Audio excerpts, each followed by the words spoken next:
Hey everyone, this is Michael Ellsberg, and we are walking up Lexington Avenue in Manhattan at about 11:30 p.m. on a Thursday night. And right now we're going to talk about something that I call finding the peace and the anxiety in every moment. Finding the peace and the anxiety in every moment. And if you listen in, you'll see there's a specific reason why we're doing this in the middle of crazy Manhattan on a Thursday night. So, a lot of meditation classes and other spiritual teachings that I've attended seem to talk about anxiety as if it was a bad thing that had to be transcended, right? So you come into the class and they talk about stress. Maybe it's a yoga class or some kind of other meditation or spiritual class, and they come in and they basically talk about your stress. They say, leave your stresses at the door. We're going to find peace, all that kind of stuff. Maybe they do a guided visualization, and they have you go on some journey in your visualization where you're in a peaceful place and some oasis with unicorns and fairies and relaxing things like that. I don't know how relaxing a unicorn would be, but anyways. And, I've never really related to these teachings because I'm your stereotypical neurotic Jew. On my good days, I make Woody Allen look like a Buddhist monk. On my bad days, my nervous energy could power a small factory. And I always felt somehow less than and diminished by these teachings. I really got a shift around this recently when I realized that every moment in it has both anxiety and peace. Every moment in it has both anxiety and peace. And if you think about your own experiences, I think you'll see that this is true. So think of a relatively peaceful experience, like being at a summer cocktail party outdoors, and the weather's nice, the music is nice, and everyone's having fun. So it sounds like a pretty peaceful environment.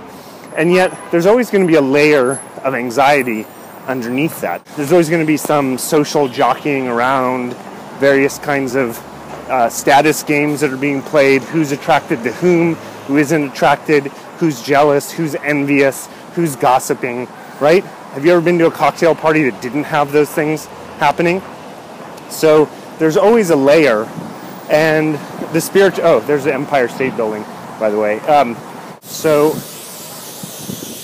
most teachings will say that you should ignore that anxiety, that the anxiety is bad somehow, and you should tap into the wonderful inner peace that is everywhere. But the thing is, if there's a bunch of people who are envious of each other and gossiping and catty, and again, even the best social circles fall into that, and I don't exempt myself from that, then there is going to be some anxiety there. And I think a better philosophy is to be able to touch upon and feel and embody both the anxiety and, speaking of anxiety, I don't want to get run over here, both the anxiety and the peace that is in every moment. So it's kind of a paradox, but there's a lot of debate around should you see the glass half empty or glass half full, and usually most of the self-help gurus will say you should see it half full.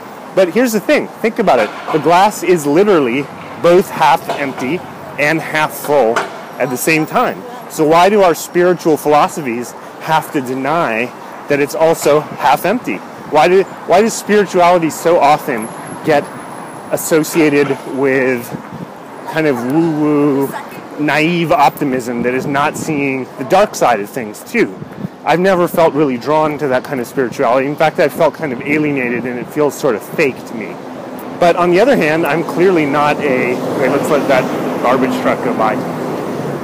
I'm clearly not a negative person either. I don't think you'd be watching this if I was all negative.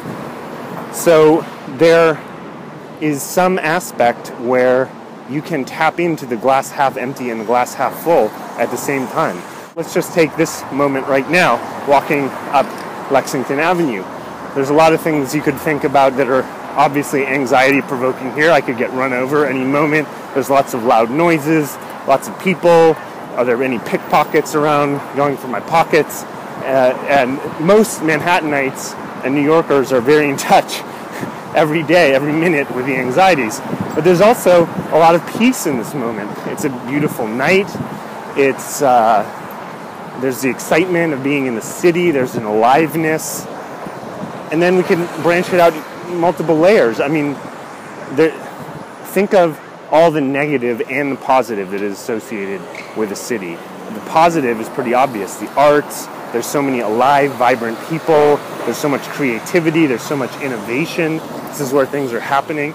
Yet on the other side, think of the global impact that is happening just to make this city run. I have no idea how many oil wells are being dug, how much carbon is being pumped into the air, how much, how many wars are being fought over resources just to make this city run. Think about this in your own life. Think of the places in work, for example, where there's a lot that's really calm. In every moment, there's peace.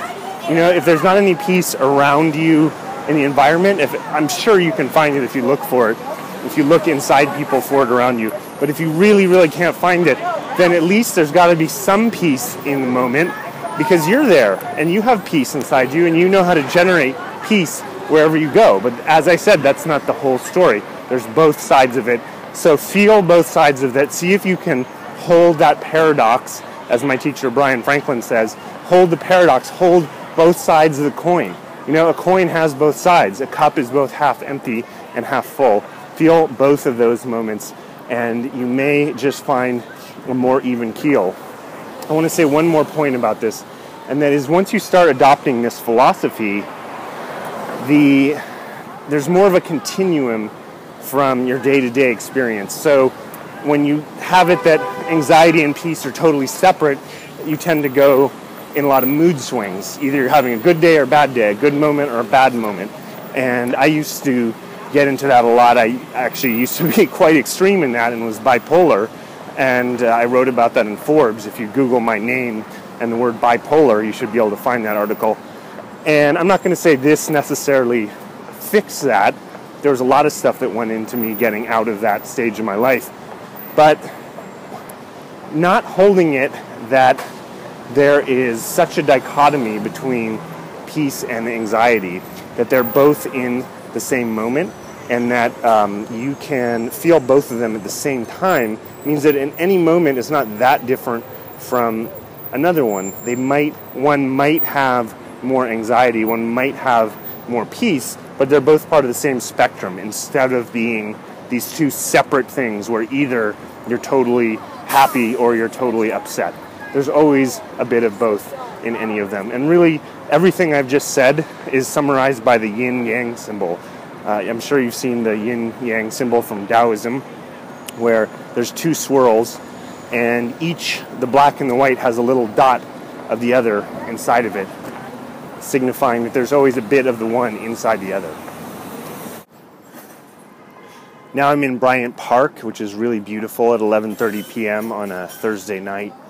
And I want to leave you with one last thought. And that is that if you feel alienated from some of the spiritual teachings you've found out there, if you feel like you're not living up to the teaching because you're not calm and peaceful and perfect, then I really want you to take this whole video to heart, because this is for you. I've seen a lot of people who get into some kind of spiritual practice, whether it's meditation or yoga, and they see their teacher pretending to be calm all the time. And I guarantee you it is a pretending, because no one is calm all the time. But they see that and they somehow feel deficient. They somehow feel less than, and if they're not achieving that, they're somehow failing. And all of a sudden, all of their rat race and chasing gets pushed into that very realm that they were escaping the rat race and chasing from, or at least trying to. I've seen that dynamic play out many, many, many times. If you've had that experience, you don't need to keep trying to rid yourself of the anxiety. You don't need to keep trying to pretend like it's not there, or that there's something wrong with you if you're still feeling it.